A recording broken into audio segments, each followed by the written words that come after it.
निर्वाचनबाट जुन एउटा गठबन्धनको सरकार बन्यो त्यसले पनि 5 वर्ष पुरा गर्न सकेन।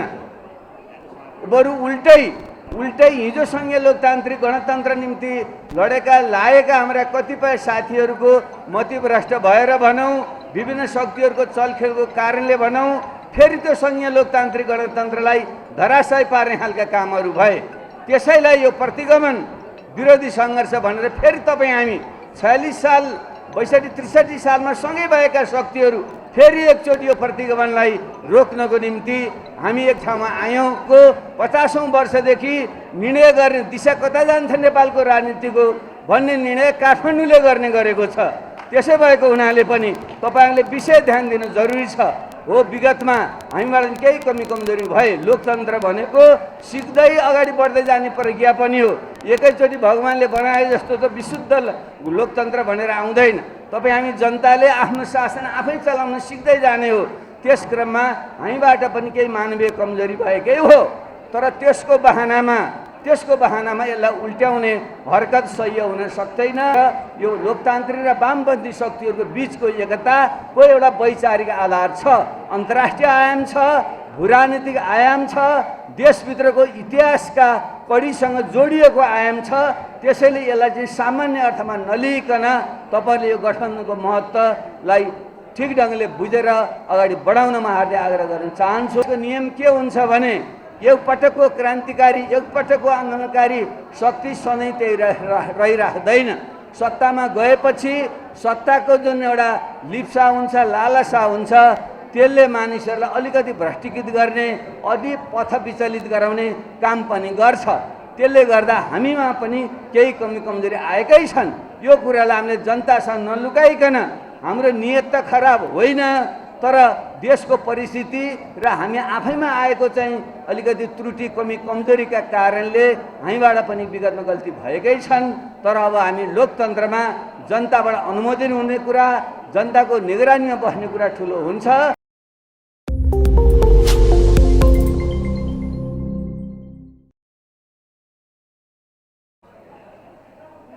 प्रदेश सभा तर्फबाट क का उम्मेदवार वसन्त मानन्दर, ख का उम्मेदवार समीन तामाङ लगायत सम्पूर्ण उपस्थित आदरणीय दाजुभाइ दिदीबहिनीहरू, यहाँहरू सबैलाई मेरो तर्फबाट हार्दिक अभिवादन, नमस्कार, जोलप्पा, फैफुल्ला, लाल सलाम, जय नेपाल।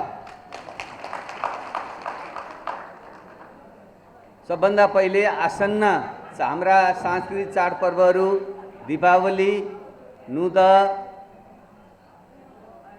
छठ लगायतका सम्पूर्ण पर्वहरूको उपलक्ष्यमा म यहाँहरू सबैलाई हार्दिक शुभकामना व्यक्त गर्न चाहन्छु। जुन आसन्न निर्वाचन हुन गइरहेको छ, यसमा हाम्रो यो गठबन्धनका सबै साथीहरूको पूर्ण एकताबद्धता सहित विजय अभियानमा सरिक हुनेछौँ भन्ने म हार्दिक शुभकामना व्यक्त गर्न चाहन्छु। तो उपस्थित गठबन्धनका नेता तथा उम्मेदवार र यहाँका विभिन्न तह र तबकाका साथीहरू, यो मङ्सिर 4 गतेको निर्वाचन सामान्य निर्वाचन होइन।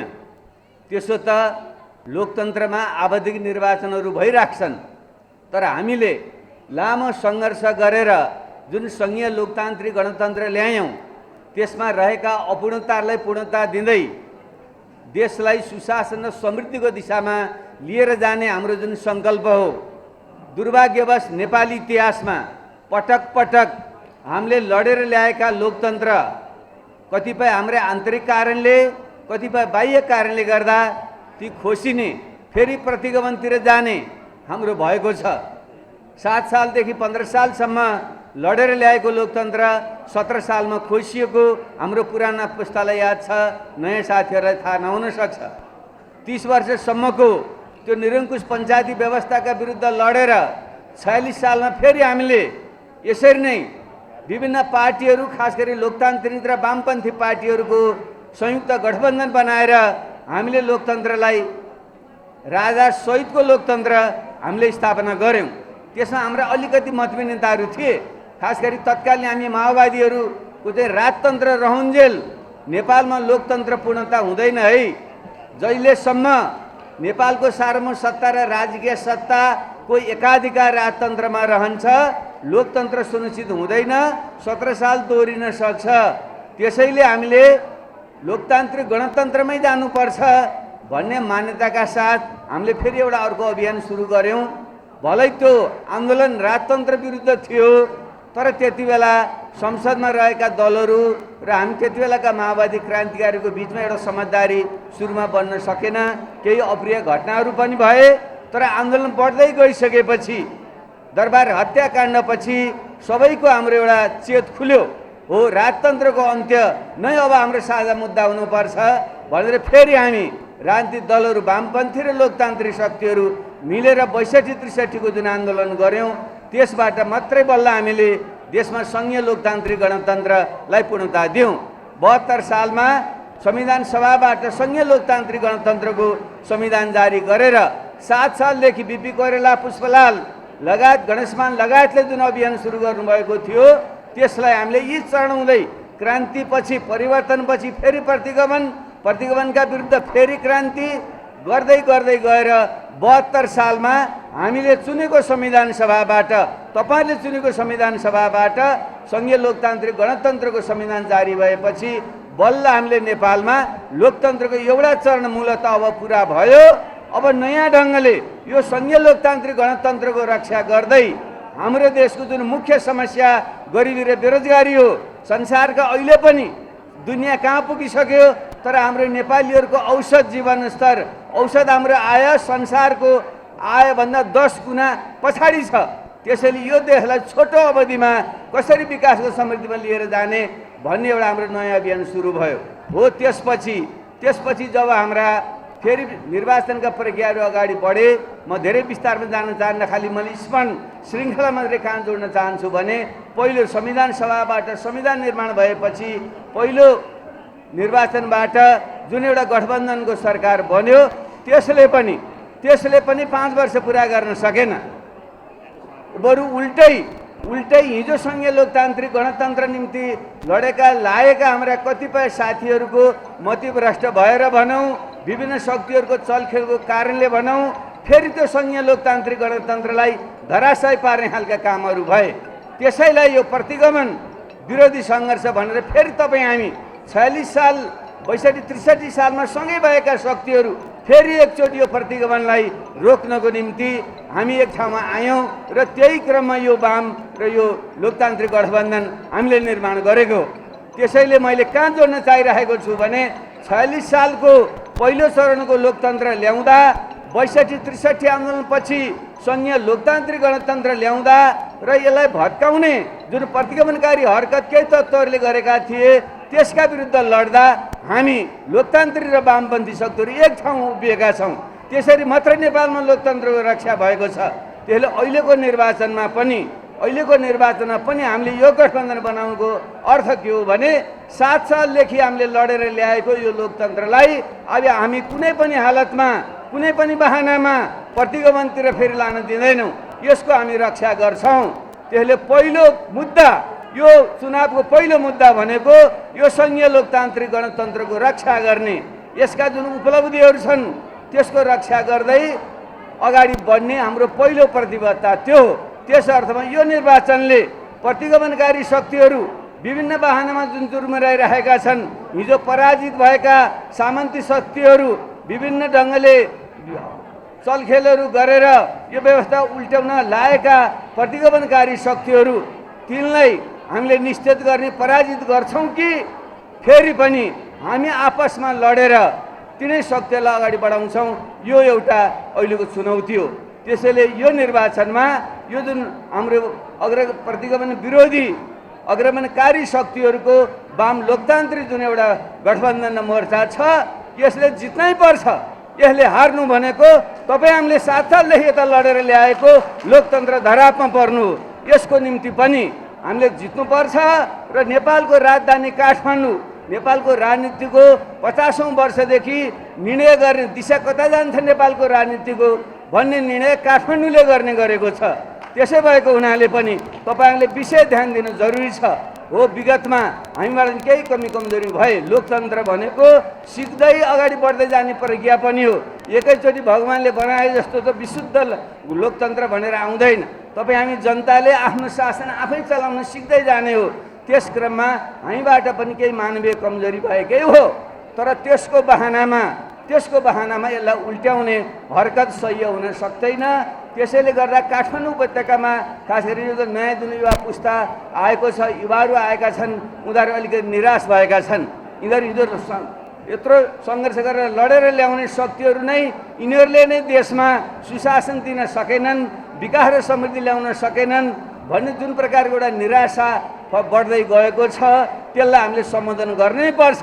किनकि लोकतन्त्र भनेको एउटा त विधिको हिसाबले जनताले जनताद्वारा जनताको निम्ति गर्ने शासन हो भने अर्को जनताका तत्कालीन आवश्यकता जुन आर्थिक भौतिक आवश्यकताहरू हुन्छन् त्यो पुरा गर्ने पनि लोकतन्त्रको कर्तव्य हो। त्यसमा हामी अलिकति ढिलो हुँदा अलिकति चुक्दा जनतामा जुन निराशा आएको छ त्यसलाई सम्बोधन गर्ने गरी हामी जानुपर्छ। त्यस अर्थमा काठमाडौँको यो 7 नम्बर क्षेत्र छ, एउटा प्रतिनिधिमूलक क्षेत्र हो भन्ने मलाई चाहिँ लाग्छ। काठमाडौँभित्र पनि यो भनेको काठमाडौँको कोर एरिया इन्द्रचोक असनदेखि लिएर यहाँ क्षेत्रपाटी हुँदै फेरि बाहिर रिङ रोड बाहिर नुवाकोटको सिमानासम्म फैलिएको जुन एउटा क्षेत्र छ, अथवा कुनै पनि सहरी क्षेत्रको कोर र पेरिफेरी भन्ने हुन्छ, केन्द्र र काठ भन्ने हुन्छ, यसको चाहिँ एउटा समुच्च प्रतिनिधित्व भएको अत्यन्त प्रतिनिधिमूलक क्षेत्र पनि यो हो। त्यसो भएको हुनाले पनि यो 7 नम्बर क्षेत्रले एकापट्टि कोर पुरानो काठमाडौँ जुन सहर हो त्यसको प्रतिनिधित्व गर्छ, यहाँको जुन एउटा नेवार सभ्यता छ त्यसको प्रतिनिधित्व गर्छ भने अर्कोपट्टि आधा फेरि बाहिर हिस्सा यसको जुन पेरिफेरी छ, जुन काठ छ, त्यसमा बाहिरबाट आएका आप्रवासीहरू, यहीँ पनि विभिन्न मिश्रित प्रकारका जातिहरू बस्ने अर्को प्रकारको चाहिँ क्षेत्र छ। यसले दुई प्रकारका मनोविज्ञान पनि यहाँ छन्। त्यसै भएको हुनाले यी दुवै मनोविज्ञानका जुन आफ्ना पहिचानका कुराहरू छन्, संस्कृतिका कुराहरू छन्, आफ्ना इतिहासका धर्म संस्कृतिका रक्षा गर्ने जुन कुराहरू छन् त्यसलाई समेत सम्बोधन गरेर हामीले जनताको चाहिँ मन चाहिँ हामीले जित्नु छ। त्यसैले मैले आग्रह गर्न चाहे हाम्रो गठबन्धनले पहिलो काम यो लोकतन्त्र गणतन्त्रको रक्षा गर्छ। दोस्रो जुन यहाँका विभिन्न जाति भाषा क्षेत्र लिङ्ग समुदायहरू छन् र यहाँ जनताका जुन आर्थिक सामाजिक सांस्कृतिक जुन आकाङ्क्षाहरू छन् त्यसलाई सम्बोधन गर्नको निम्ति पनि हामी हिजोका आन्दोलनकारी शक्तिहरू वामपन्थी र लोकतान्त्रिक शक्तिहरू एक ठाउँमा आएर यसको चाहिँ सम्बोधन गर्नुपर्छ। हामी एक्लैले गर्न सक्ने अवस्था छैन, किनकि नेपालको जुन जटिल भू राजनीति छ, यहाँको पिछडिएको आर्थिक सामाजिक अवस्था छ, यो अवस्थामा एउटै पार्टीले मात्रै हामीले सबै थोक गर्छौँ भन्न हामीले थाल्यौँ भने हामीले अहिले तत्काल सम्भव हुँदैन। किनकि हामीले मिश्रित निर्वाचन प्रणाली बनाएका छौँ, एउटै दलको मात्रै पूर्ण बहुमत आउने अवस्था अहिले छैन। कि त हामीले भोलि सल्लाह गरेर निर्वाचन प्रणालीलाई बदल्नु पर्यो, त्यो नबदलिएसम्म हामीले लोकतन्त्रको रक्षा सुशासन र समृद्धिमा पुर्याउनको निम्ति हामी हिजो आन्दोलन गरेका शक्तिहरू, खास गरी 62-63 आन्दोलनपछि र शान्ति प्रक्रियाका सहकार्य गर्ने शक्तिहरूको बिचमा यो बनेको गठबन्धनको तत्काल हामीलाई विकल्प छैन। र यो 7 नम्बरको जुन खालको विविधता मैले उल्लेख गरेँ त्यसलाई सम्बोधन गर्नको निम्ति पनि हामी आन्दोलनकारी हिजोका आन्दोलनकारी शक्तिहरू, अहिलेका वामपन्थी र लोकतान्त्रिक शक्तिहरू आपसमा मिल्नुको विकल्प छैन। त्यसैले आगामी मङ्सिर 4 गतिको निर्वाचन फेरि नेपालको निम्ति एउटा ठुलो एउटा लिटमस टेस्ट परीक्षा चाहिँ हाम्रो हुँदैछ। त्यसको निम्ति म तपाईहरु सबै साथीहरूलाई, खास गरी सबभन्दा पुरानो पार्टी नेपाली कांग्रेस जसले लोकतन्त्रको 7 सालदेखि पटकका आन्दोलनहरूमा एउटा अग्रणी भूमिका निर्वाह गर्यो, त्यसको भूमिका निश्चित रूपमा अत्यन्त महत्त्वपूर्ण छ। त्यसको सँगसँगै वामपन्थी आन्दोलनका विभिन्न धारहरू भरि अलग अलग धारहरूमा गए होलान्, तर त्यसको पनि 6 सालदेखिको जुन एउटा पुष्पलालको पालादेखिको जुन एउटा इतिहास छ, त्यो धार, यी दुईटा धारको एकताबाट नै हामीले यो निर्वाचन हामीले जित्न सक्छौं र देशलाई स्थिर सरकार दिन सक्छौं। त्यसैले आदरणीय साथीहरू, मेरो तपाईहरुसँग विनम्र आग्रह छ, हामीले यो निर्वाचनलाई, यो गठबन्धनलाई हामीले कुनै पनि हालतमा जसरी हामीले जिताउनै पर्छ। किनकि बहुदलीय लोकतन्त्र भनेको त्यसभित्र विभिन्न मतहरू आपसमा पार्टीभित्र पनि मतहरू बाजिने, आकाङ्क्षीहरूका आफ्ना चाहनाहरू बाज्ने यस्तो प्रवृत्ति पनि हुन्छ। त्यसले गर्दा हामी सबै पार्टीभित्र केही न केही प्रकारका असन्तुष्टिहरू पनि छन्। सबैको एकैचोटि सम्बोधन गर्न पनि सकिँदैन। त्यसो भएको हुनाले मेरो यहाँलाई विशेष आग्रह के छ भने हामीले यो गठबन्धनलाई हामीले यसपटक जिताएर 5 वर्ष एउटा स्थिर सरकार दिने ग्यारेन्टी गऱ्यौँ भने हामी जुनसुकै पार्टीभित्र काङ्ग्रेसबाट र वामपन्थीका विभिन्न समूहभित्र जुन असन्तुष्टिहरू छन् त्यसलाई पनि हामीले सम्बोधन गरेर हामी जान सक्छौँ।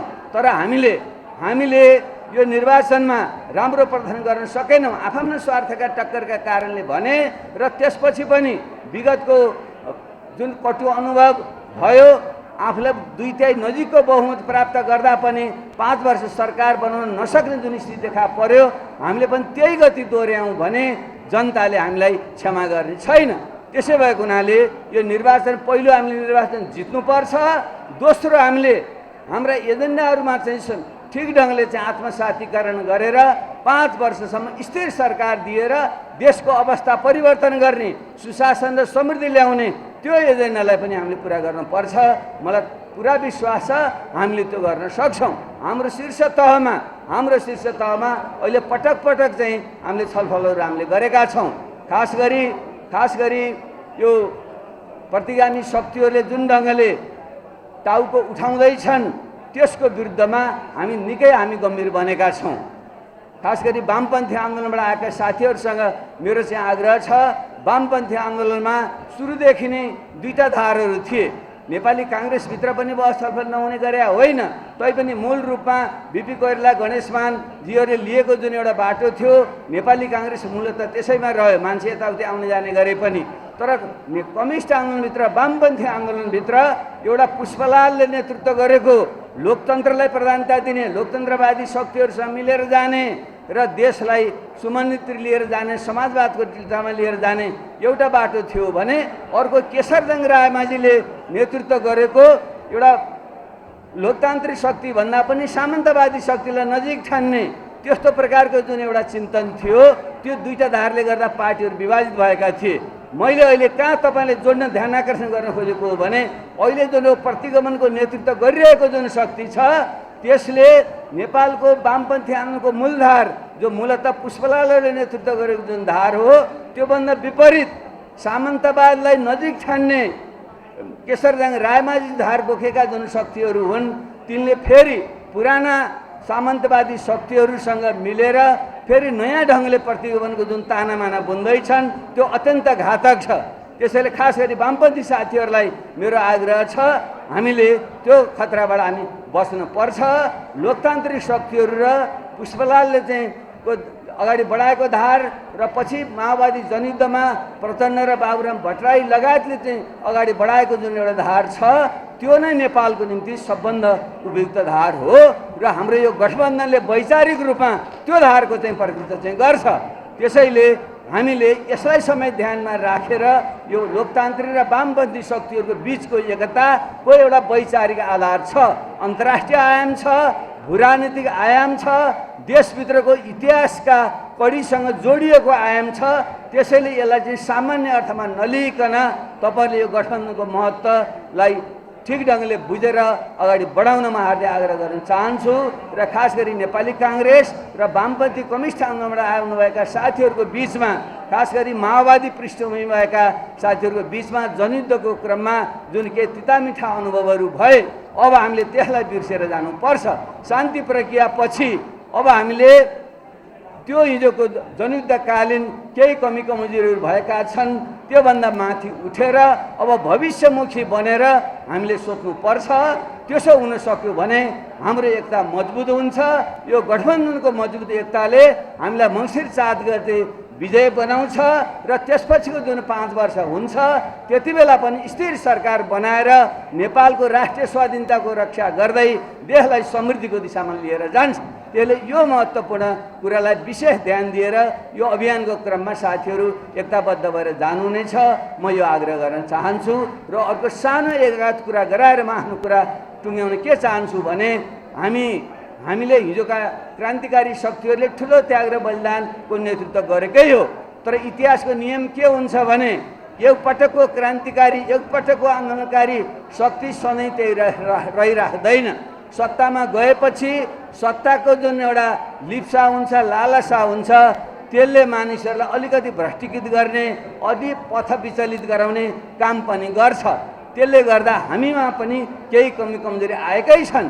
यो कुरालाई हामीले जनतासँग नलुकाइकन हाम्रो नियत त खराब होइन तर देशको परिस्थिति र हामी आफैमा आएको चाहिँ अलिकति त्रुटि कमी कमजोरीका कारणले हामीबाट पनि विगतमा गल्ती भएकै छन्। तर अब हामी लोकतन्त्रमा जनताबाट अनुमोदन हुने कुरा जनताको निगरानीमा बस्ने कुरा ठुलो हुन्छ। त्यसैले हामी जनताबाट फेरि सिकेर हामी अगाडि बढ्दैछौँ। हाम्रा कमी कमजोरीपछि हामी आत्मालोचना बनेका छौँ भनेर पनि हामी प्रश्न हुनुपर्छ। त्यसैको निम्ति धेरै तपाईँलाई जिज्ञासा यो बाबुरामले किन चाहिँ चुनाव नलडेर छोडिदिएको होला भन्नुभयो। मैले यसैको निम्ति पनि खास गरी यहाँ प्रकाश मानजी त जानुभयो, मेरा मित्र पनि हुनुहुन्छ, गणेश मानजीका सुपुत्र पनि हुनुहुन्छ। आधुनिक नेपालमा गणेश मानजीको जुन एउटा योगदान हो, आफू प्रधानमन्त्री बन्ने अवसर प्राप्त गर्दा पनि आफू नबनिकन अरूलाई प्रधानमन्त्री बन भन्ने मान्छे बहुत कम पाइन्छ इतिहासमा। त्यस्तो व्यक्तित्वले गणेश मानको उचाइ छोएको थियो। त्यसैले पदमा बसेर मात्रै पदै सबै थोको भनेर मात्रै मान्छे महान हुँदैन। देश र जनताको निम्ति लाड्ने मान्छेले त्याग र बलिदान गर्न पनि सक्नुपर्छ र त्याग र बलिदान गर्ने मान्छेको नै अन्ततः इतिहासले चाहिँ मूल्याङ्कन गर्छ।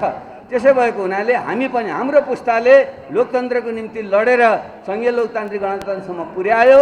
अब हाम्रो पुस्ताले बढी लोभ लालच गर्नु हुँदैन भन्ने सोचका साथ नै अब केही साथीले त सबैले छोड्न त भएन, अब अर्को पुस्तालाई हस्तान्तरण गर्न पनि केही समय लाग्छ।